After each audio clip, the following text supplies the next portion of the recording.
Hi YouTube, I just bumped this just as I was getting on here. Um, Let me see just a second. I wanted you to be able to see my eyes. That's a thing with me too when I'm talking to people. Even the animals I raised, I'm like, you look at me when I'm talking to you.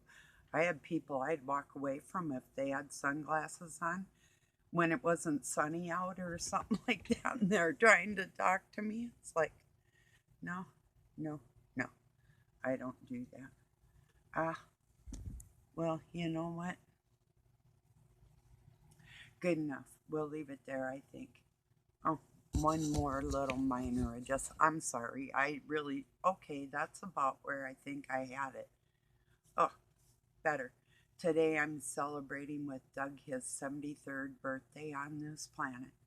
So hopefully it's a good one for him. I don't know what my topic today is.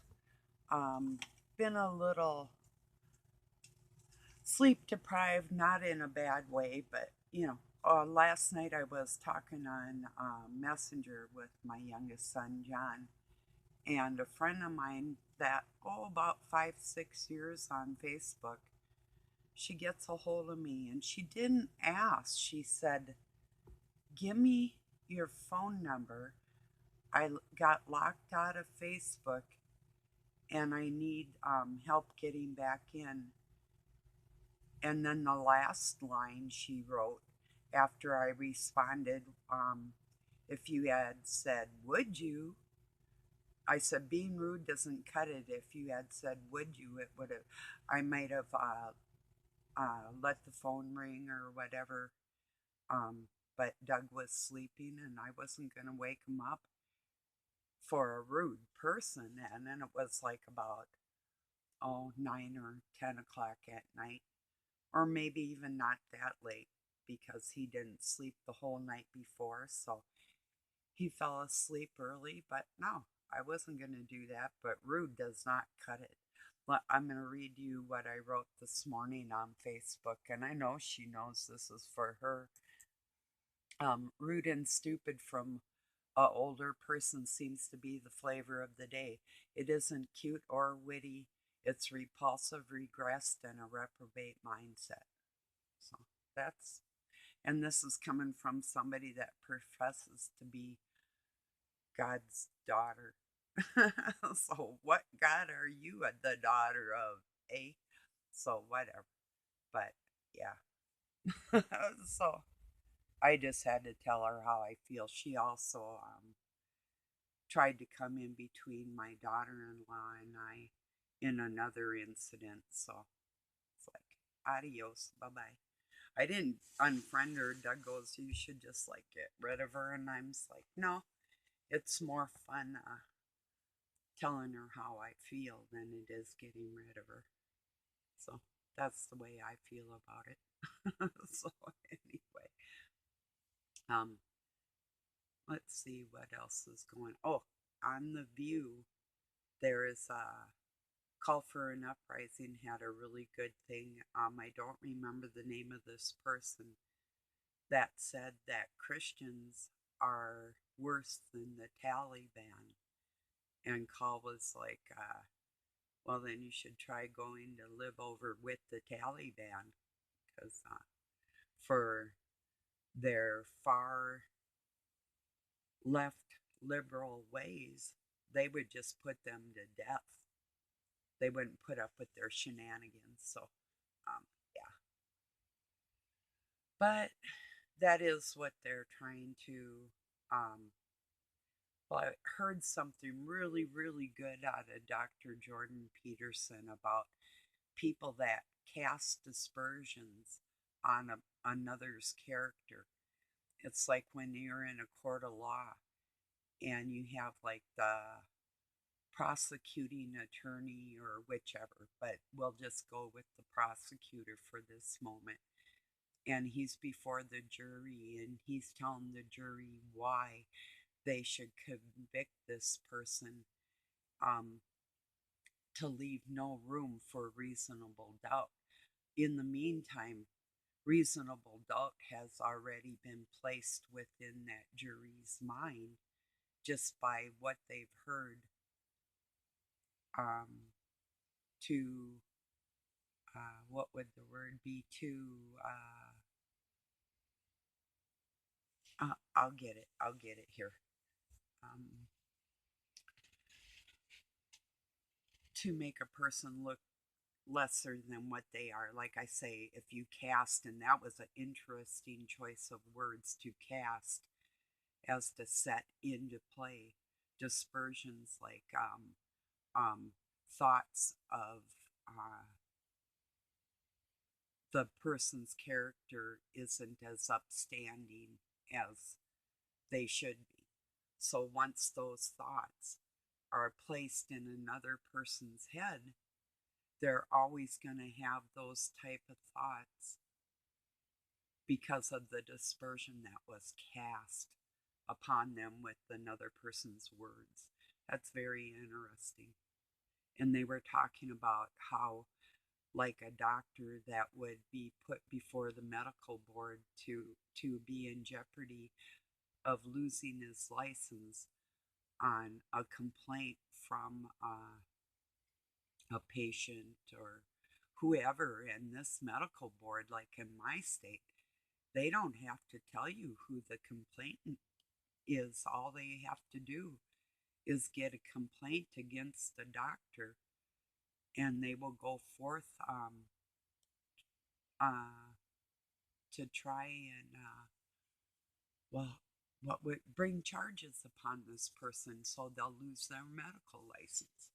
That happened to, like, Dr. Scott Jensen in my state. 6 times there were like 16 charges of malfeasance or malpractice put on this guy that he was able to clear himself of all of them, you know. But it's just what one person will say. It's like, and here's for instance, and an example. Without even knowing my character, um, my kid's stepmother treated me on the dispersions that were cast upon my character, not on the actual facts of who I was as a person. And that's the same thing that's happening in society against Christian people. It isn't because, and it is because we are doing what God wants us to do and staying away from the things that He told us to stay away from, that they have no desire to stay away from those things in their life. So it's easier for them, as Jordan Peterson had said, to cast dispersions upon us and make us look like we are lesser human beings in the eyes of the rest of the world because of our belief system, you know? And that's true. That is going on.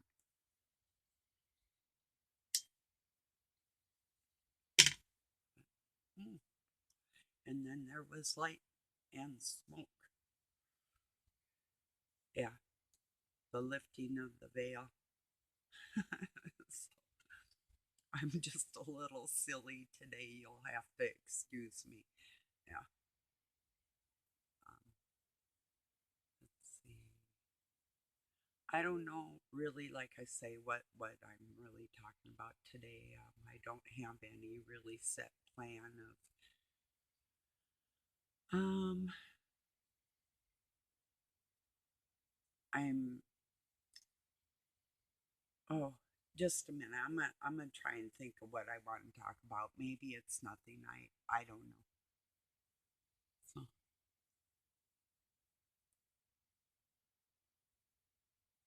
don't know.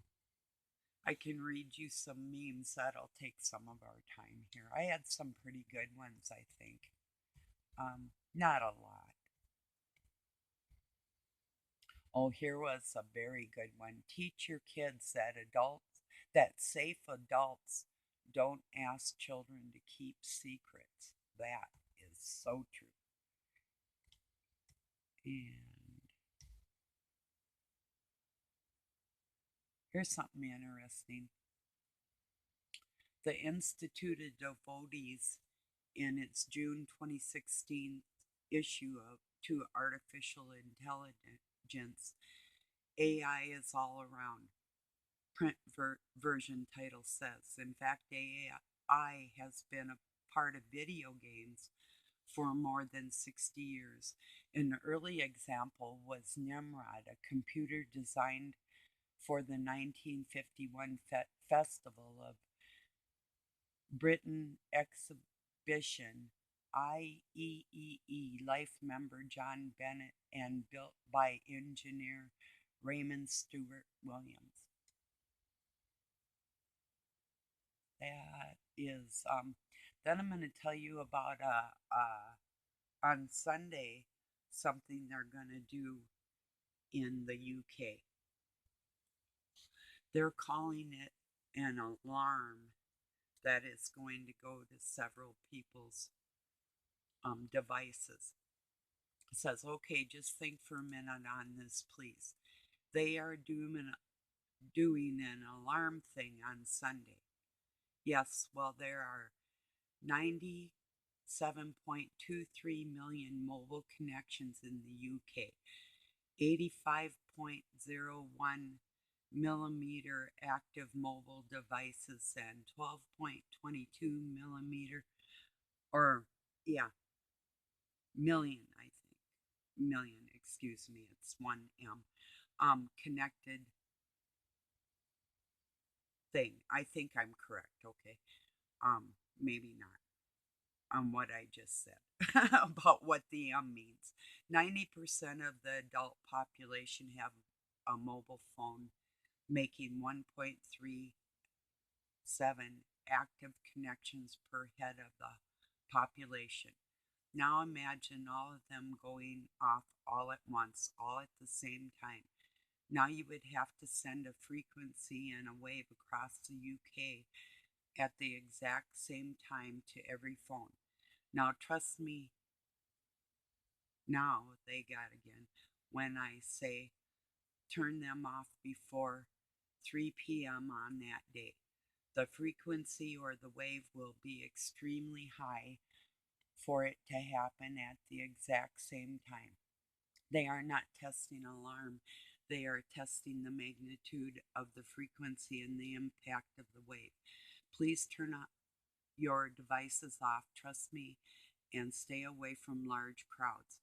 What you will witness will not be a natural occurrence. It will be man-made and not natural, not good. Remember. So I just thought that was important to let you know.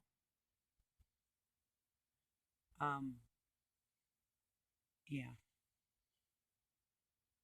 I forgot about reading that.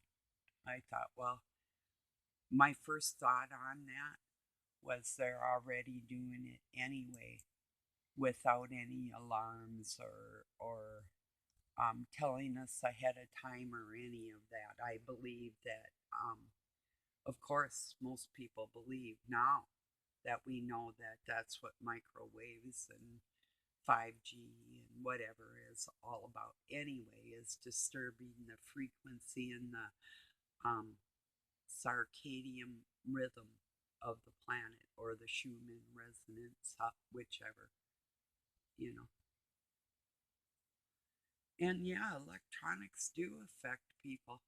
But then on the other hand, people can affect electronics. I had to fix Doug's this morning. He's been out of his messenger for a while. His settings undid themselves and he didn't know how to deal with them. So I took care of that and fixed a couple other things for him on there so it'd make his journey onto Twitter, YouTube, or Facebook a lot easier for him. And now he can answer people in his messages. So I fixed it.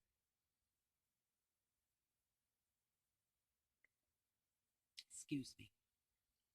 So yeah, and I did that for his birthday. Now I've been pretty nice today on his birthday. And I really haven't been for a very long time. But I treat people on the level they treat me, and it's been pretty pleasant. So I can return the favor. And it is a favor from me because I don't give my time to just anybody. I'm very, very selective. And I was telling my youngest son this too. This is something people have to ask for a conversation for me in person. You have to request my audience to you. I don't just give that like I used to, you know. I mean, if you're a stranger and you come up to the house or something, I'm not going to ignore you. I mean, I'm going to address you like a human being. Or even if I know you and you're in my home, I'll talk to you, but it's not going to be the same attention, undivided attention that I would give somebody in the past with no questions asked. I just go wholeheartedly into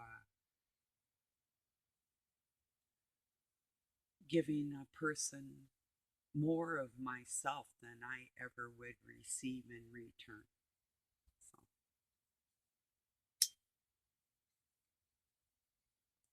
now I do have friends out here, and I do know this for a fact. If we hurt each other's feelings, we fix that.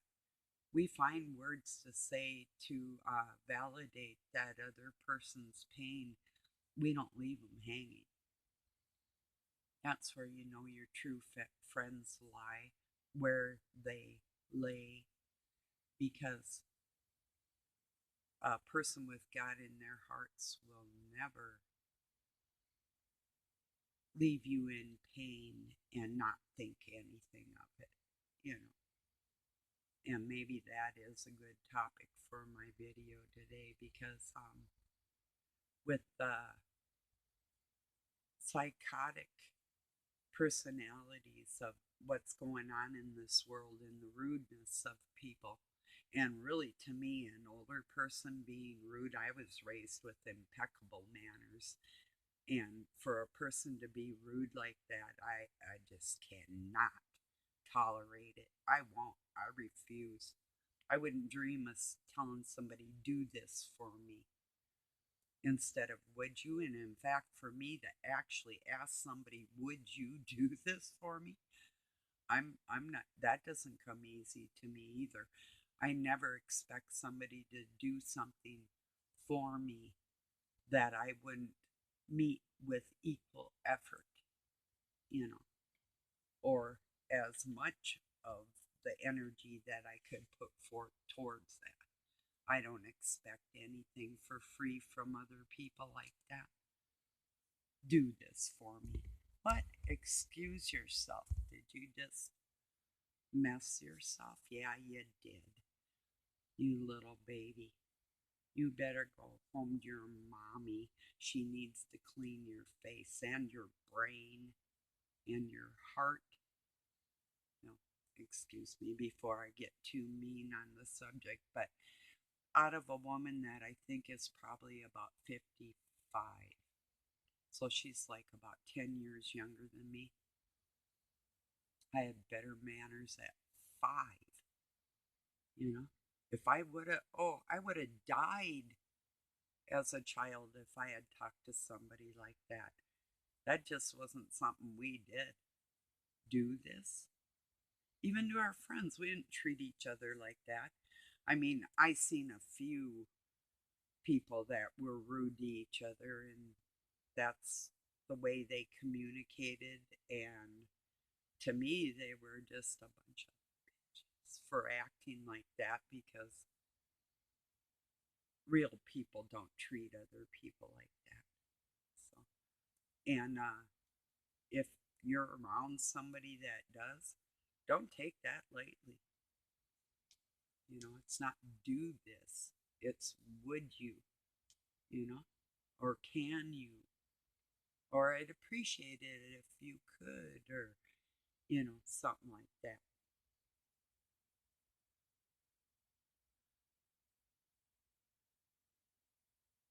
some people think, and this isn't directed at somebody had just told me that recently that they were dealing with demons that are chasing them, and that I know to be true.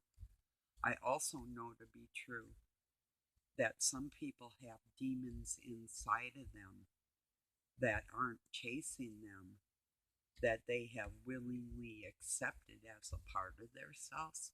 And that's the part of society I'm addressing with this rudeness right there. I just can't stand it. It is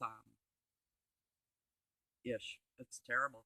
If my kids had treated somebody like that in front of me when they were little, they wouldn't have come out of their room for a month.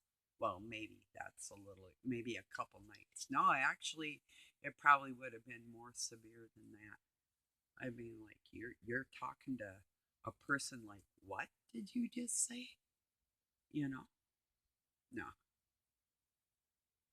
So, I mean, people in their ethics and the way, is that how you're raising your children too? This woman has grandchildren. You're going to teach your children? Is that, and I do have family members that talk like that. My birth mother do this. I've heard her say to, not me in particular, but maybe like a sister or different people. I mean, that attitude, maybe not exactly like those words. So, yeah, it's not acceptable. I don't care how young or old a person is. This world really needs to get it together. Manners do matter, you know. There's a book that I read about etiquette in society when I was a kid. It's called Miss Manners, and I think a lot of people mismanage their thoughts, or they're letting somebody else manage their thoughts, you know. It's like I said, normal people don't act like that. I could go into describing this woman's personality or her looks or whatever, you know, and pick her apart and tear her apart, but I'm not trying to do that. I'm trying not to do that, you know, because I really do care. But it might come to a point on this planet where I don't care anymore. It might. I don't know. But I have those thoughts sometimes, like, you know, not that I'd like to act like that, but to not actually care that people do act like that and just let the world go to hell like it appears to be doing and not say anything about it. I feel compelled to speak my mind on these matters because they do matter. I don't want to be here in 100 years if I were to, no, it isn't going to happen. But I mean, if I were to be born back on this planet and have to see society after what it looks like now in 100 years, um, I would be walking into a world that I wouldn't even recognize. I'm sure of it. Nobody would know who they were born to be. Um, their manners would be like that of a rabid dog, and their breeding would lack the love of, let me liken it to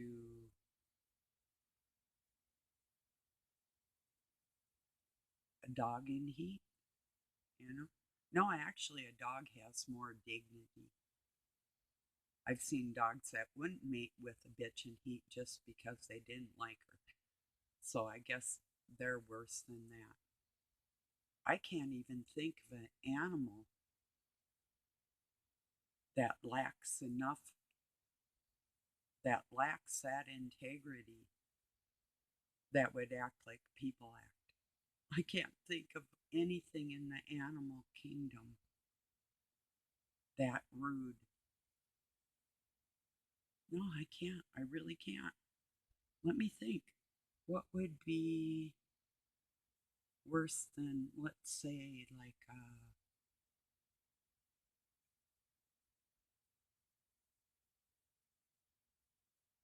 excuse me, I'm just going to spit it out, like a horny crack whore.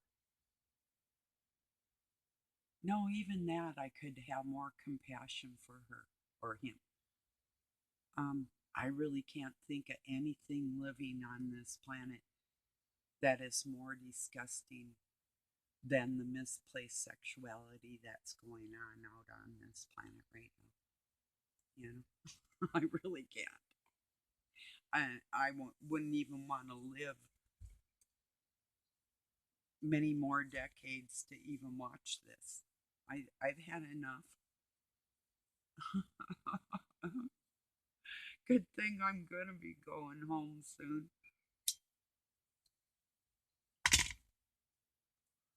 or whenever God calls me. Hello? Yeah, I've been ready for 65 years here. Okay. Yeah. See you soon. Oh, you were here the whole time watching me? Well, that was you, huh? I thought it was the other guy. Oh, him too? Okay. Thanks a lot for letting me know ahead of time. I think you get my point on that manners thing.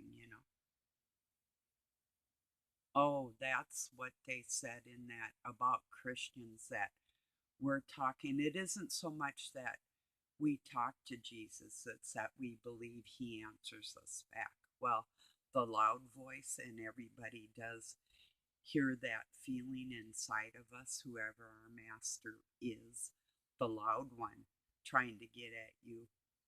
The obvious one up front is always satanic. It's the one that doesn't actually have the voice that you feel, how you convict yourself in your heart. That's where God dwells. That's when we know we're doing something wrong, and that comes from the inside out. That's not really in your mind at all. That's the Christ blood within us, keeping us safe, if that's who we serve. you know and it's not loud, it's just a feeling, it's not a voice.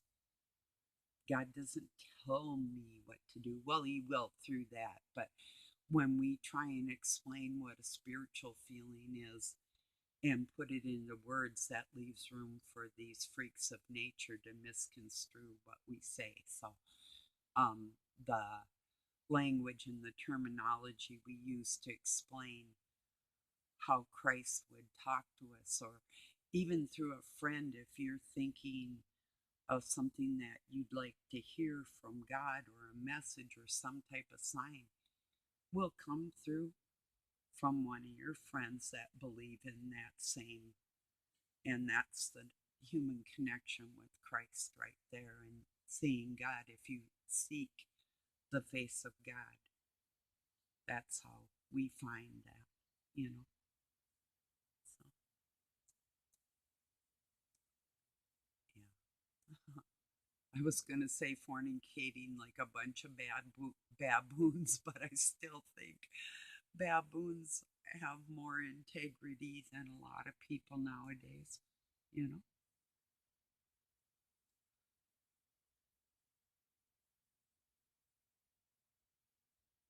Well, maybe that might be a good analogy. And there are a lot of people that still believe in Darwinism and the human relativity. Um, and I believe if they think they are related to primates, maybe they are. I personally don't think that, but because there would still be the in betweens of part monkey, part human in the animal kingdom, and there is no sign of in between things like that. None. There isn't any skeletal remains of anything like that. In fact, there are remains that they made up different things about giants and different things about our evolution and stuff that they've made up, and they've tried to put it out there as fact, and other people have uncovered it as falsehoods. So, all right, everybody. I think I've talked enough. I hope you have a really beautiful night or day wherever you're at. Peace and love from Pine City, Minnesota, USA.